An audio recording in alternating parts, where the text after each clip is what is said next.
Hello friends, સ્વાગત છે તમારું અમારી ચેનલ ખાના પીના ફૂડ્સમાં। રક્ષાબંધન આવી રહી છે તો રક્ષાબંધન ઉપર બધા લોકો બહારથી મીઠાઈ લાવતા જોઈએ છે, પણ આજે આપણે એકદમ ઝટપટ બની જતી અને બજારમાં મળે તેવી જ મીઠાઈ ઘરે બનાવીશું।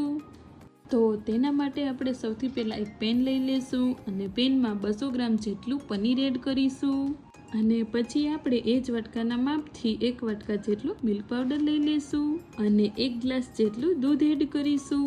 હવે આપણે એ બધી વસ્તુને એકદમ સારી રીતે મિક્સ કરી લેશું। એક પણ ગાંઠા ના રહે એ રીતે આપણે તેને મિક્સ કરી લેશું અને ત્યાર પછી તેને ગેસ ઉપર મૂકી દેશું।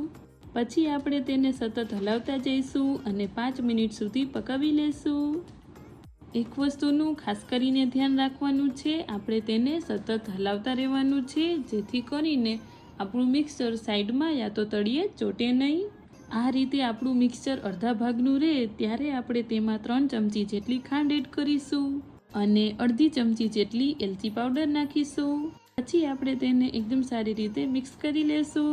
લગભગ 5 મિનિટ જેટલો સમય થઈ ગયો છે તો તમે જોઈ શકો છો આપણું મિક્સચર પેનની સપાટી છોડી દે છે, એટલે કે આપણું મિક્સચર એકદમ સારી રીતે પાકી ગયું છે। તો હવે આપણે તેને નીચે ઉતારી લેશું અને એક મોલ્ડમાં ભરી લેશું અને પછી આપણે તેને આ રીતે બધી બાજુથી સેટ કરી લેશું।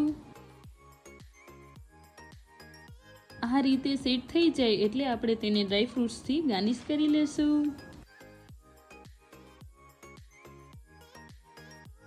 પછી આપણે ડ્રાય ફ્રૂટ્સને આ રીતે થોડા સેટ કરી લેશું।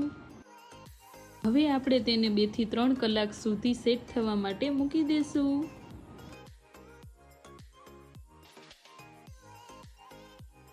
2 થી 3 કલાક જેટલો સમય થઈ ગયો છે તો તમે જોઈ શકો છો એકદમ સારી રીતે સેટ થઈ ગયું છે। તો હવે આપણે તેને કટ કરી લેશું। તો તૈયાર છે એકદમ ઝટપટ બની જતો પનીર કલાકંદ।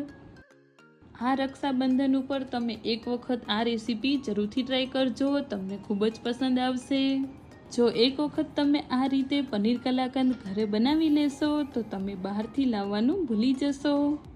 તમને મારી આ રેસીપી કેવી લાગી એ કોમેન્ટ કરીને જરૂરથી જણાવજો। જો તમને મારી આ રેસીપી ગમી હોય તો વિડીયોને લાઈક, શેર અને ચેનલને સબસ્ક્રાઈબ જરૂરથી કરજો।